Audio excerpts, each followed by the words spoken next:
કમર વાગી ચૂક્યું છે અને સૌથી પહેલા શરૂઆત કરીશું ઇકો ઝોનના મુદ્દાથી, કારણ કે ગીર સોમનાથમાં ઇકો ઝોનને લઈને બેઠકોનો ધમધમાટ ફરી એકવાર શરૂ થયો છે। અગાઉ ખેડૂતો દ્વારા વિરોધના સૂર ઉઠાવવામાં આવ્યા હતા, આ વખતે ફરી એકવાર બેઠકોનો ધમધમાટ શરૂ કરવામાં આવ્યો છે।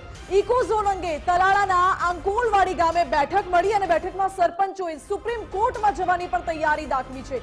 196 ગામના ખેડૂતોને જાગૃત કરવા રથ તૈયાર કરાશે અને ગામે ગામ આ રથ ફરશે તેવી રણનીતિ આ બેઠકમાં ઘડવામાં આવી છે।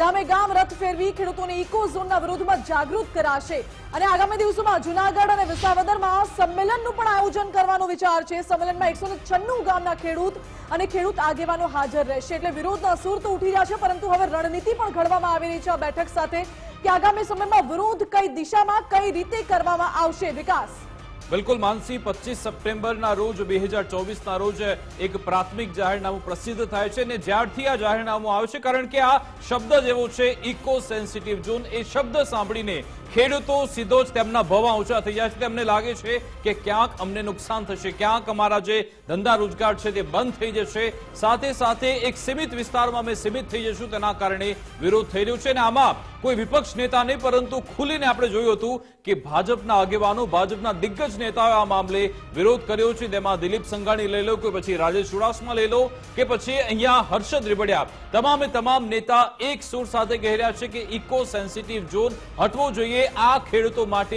કાળો કાયદો છે અને એટલા માટે જ ધમધમાટ શરૂ થયો છે। પરંતુ જ્યારે પ્રાથમિક જાહેરનામું આવ્યું ત્યારે સરકારે કહ્યું હતું કે આપણી પાસે સમય છે, તમારી પાસે જે પણ વાંધા છે, તમે આમાં જે પણ તમારી રજૂઆત કરવા માંગો છો તે સરકાર સુધી, ગાંધીનગર સુધી તમે પહોંચાડી શકો છો। આ મામલે વન મંત્રીએ પણ પોતે આ અંગે સ્પષ્ટતા કરી હતી, પરંતુ એ જે સીમા છે, સમય સીમા પૂર્ણ થઈ ચૂકી છે। સવાલ એ છે કે શું હવે સરકાર એ જાહેરનામું અમલવારી કરવાના મૂડમાં છે કે પછી જે વિરોધ થઈ રહ્યો છે, જે આક્રોશ જોવા મળી રહ્યો છે, તેને ધ્યાનમાં રાખી આ જાહેરનામું ફરી એકવાર પડતું મૂકવામાં આવશે અને આ દબાણ લાવવા માટે જ એક બાદ એક આંદોલન થઈ રહ્યા છે, મહાસંમેલન મળી રહ્યા છે।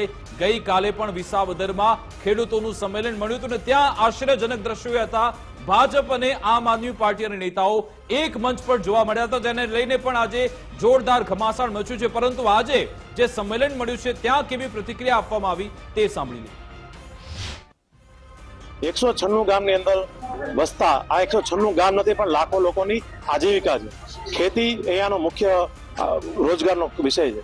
ત્યારે ખેડૂતોને અને ખેતીને અવગણી અને આ કાળો કાયદો લાગુ કરવામાં આવે તો એ ક્યારેય સ્વીકાર્ય હોઈ શકે નહીં। ભૂતકાળની અંદર વન વિભાગ દ્વારા આ વિસ્તારના લોકોને કેટલી હેરાનગતિ થાય છે, એ ક્યારેક અહીંયા નેતાઓ જે રાજ્ય સરકારમાં, કેન્દ્ર સરકારમાં એસી ઓફિસોમાં બેસીને આવા કાયદાઓ ઘડે છે, એકવાર અહીંયાના રોડ ઉપર આવી, અહીંયાના નેહડાઓમાં જઈ, અહીંયાના ખેતીમાં જઈને એકવાર કામ કરે તો ખબર પડે કે ખેતી કરવા માટે, અન્ન ઉત્પાદન કરવા માટે લોકોને કેટલી મહેનત પડતી હોય છે। ખૂબ જ મોટું મહાપંચાયત યોજવાની છે વિસાવદર તાલુકામાં, જેના ભાગરૂપે 196 ગામના સરપંચોના ઠરાવ કરી અને સુપ્રીમ કોર્ટમાં અમારે ઇકો સેન્સિટિવ ઝોન રદ કરાવવા માટે જે લડત લડવાની છે, એમાં ફક્ત ને ફક્ત 196 ગામના સરપંચોના આગેવાનીમાં કરવાનું છે, નહીં કે કોઈ રાજકીય આગેવાનીમાં। આ મિટિંગની અંદર અત્યાર સુધી તો ઘણી સભાઓ થઈ, ઘણી રેલીઓ થઈ, ઘણું બધું થયું, પણ હવે કાયદાકીય લડત કેમ લડવી, સુપ્રીમ કોર્ટ લગી કેમ જવું, એના માટેનું આખું પ્લાનિંગ કરવામાં આવ્યું છે।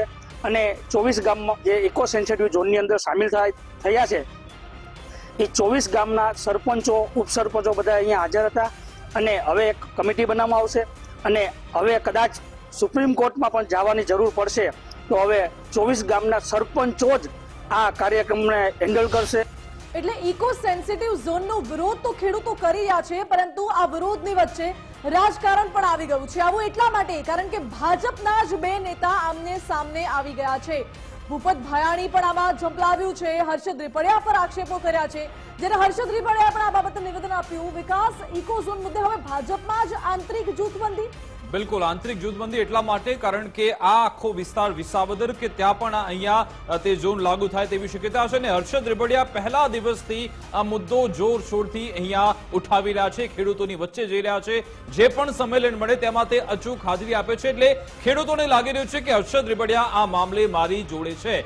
પરંતુ અહીંયા ભૂપત ભાયાણી કે જે હમણાં ધારાસભ્ય હતા, આમ આદમી પાર્ટીથી ચૂંટાયા હતા, પછી તેમણે રાજીનામું આપ્યું, હવે તે ભાજપમાં જતા રહ્યા છે।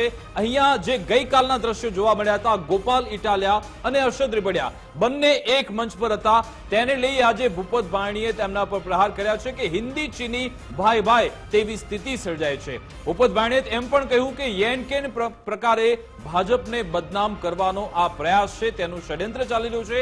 કારણ કે 2016 અંતર્ગત જે જાહેરનામું પ્રસિદ્ધ થયું છે તેમાં ઓલરેડી 300 ગામડામાં આ ઇકો સેન્સિટિવ ઝોન લાગુ છે અને હવે જે 196 ગામડામાં આ ઇકો સેન્સિટિવ ઝોન આવવાનો છે તેનાથી ખેડૂતોને કોઈ નુકસાન થવાનું નથી, ફક્ત ને ફક્ત ભાજપને બદનામ કરવાનો પ્રયત્ન થઈ રહ્યો છે. અને આના મૂળમાં એ પણ છે કે રાજનીતિ પણ એટલા માટે રમવામાં આવી રહી છે કારણ કે બંને દાવેદાર છે. વિસાવદરની જ્યારે પણ ચૂંટણી થાય, પેટા ચૂંટણી થાય ત્યારે હર્ષદ રીબડિયા અને ભૂપત ભાયણી બંને ભાજપ માટે દાવેદાર છે, મોટા પ્રબળ દાવેદાર છે અને એટલા માટે જ બંને વાક પ્રહાર કરી રહ્યા છે. ગઈકાલના સંમેલનને લઈ આજે ભૂપત ભાયણીએ શું પ્રતિક્રિયા આપી, પહેલા તે સાંભળી. હમણાં છેલ્લા ઘણા સમયથી ખેડૂતોને ભ્રમિત કરવા માટે, વિસાવદર વિધાનસભાની જનતાને ભ્રમિત કરવા માટે અને પોતે ખેડૂતોના મસીહા છે એવું જનતાને બતાવવા માટે અમારા પૂર્વ ધારાસભ્ય માન્ય શ્રી હર્ષદભાઈ રીબડિયા હિન્દી ચીની ભાઈ ભાઈ જેવી પરિસ્થિતિમાં પોલિટિકલ પાર્ટીના ઇકોઝોનની આડમાં કાર્યક્રમોમાં હાજરી આપે છે, સરકારની વિરુદ્ધમાં પ્રહારો કરે છે અને પોતે ખેડૂતોના હામી છે, ખેડૂતોના મસીહા છે એવું પોતે સાબિત કરવા માંગે છે. પરંતુ હર્ષદભાઈ રીબડિયાને હું પૂછવા માંગુ છું કે મોટાભાઈ, આપે જે વિસાવદર વિધાનસભાની જનતાને છેલ્લા એકાદ વર્ષથી પણ વધુ સમયથી બાનમાં લીધી છે, હાઈકોર્ટની અંદર પિટિશન કરી અને ચૂંટણીની પ્રક્રિયામાં રોડા ઊભા કરેલ છે અને કાયદાકીય ગૂંચવાડા ઊભા કરી અને નાની એવી બાબતને મોટું સ્વરૂપ આપી અને જનતાને જે અન્યાય કર્યો છે, વિસાવદરની વિધાનસભાના વિસ્તારને જે અન્યાય કર્યો છે એનો જવાબ આપે આપવો જોઈએ. અને આપ કોઈ પણ પોલિટિકલ પાર્ટીના કાર્યક્રમોમાં હાજરી આપો છો અને ખેડૂતોના નેતા છો તો ખરેખર જો ખેડૂતોની ચિંતા આપને હોય તો આપે વિસાવદરની જનતાનું પણ જોવું જોઈએ અને વિસ્તારનું પણ જોવું જોઈએ. તો મારી વિનંતી છે કે આપે ખરેખર જો ખેડૂતની ચિંતા હોય, જનતાની ચિંતા હોય તો પિટિશન પરત ખેંચી અને ચૂંટણીની પ્રક્રિયાનો માર્ગ મોકળો કરવો જોઈએ. એટલે ઇકો ઝોનના વિરોધમાં ભૂપત ભાયણીએ કહી શકાય કે બહેતી ગંગામાં હાથ ધોઈ લીધા છે, કારણ કે ઇકો ઝોનનો વિરોધ થઈ રહ્યો છે અને વચ્ચે ડબકું મૂકી દીધું છે ચૂંટણીનું. બિલકુલ, એટલે કે એક કાંકરે બે પક્ષી મારવાનો પ્રયત્ન કર્યો છે. ઇકો સેન્સિટિવ ઝોન મામલે પણ તેમણે કહ્યું કે ભૂપત ભાયણી ખેડૂતોના મસીહા બનવા માંગે છે અને જો ખરા અર્થમાં તે લોકોના મસીહા છે, લોકો માટે કામ કરવા માંગે છે તો પછી જે તેમણે પિટિશન કરી છે, જે અરજી કરી છે કોર્ટમાં, તેને પાછી કેમ લેતા નથી? કારણ કે અત્યાર સુધીમાં જ્યારથી હર્ષદ રીબડિયાએ આ મામલે પિટિશન કરી છે ત્યારબાદ અનેક રાજ્યની વિધાનસભા ચૂંટણી થઈ ચૂકી છે.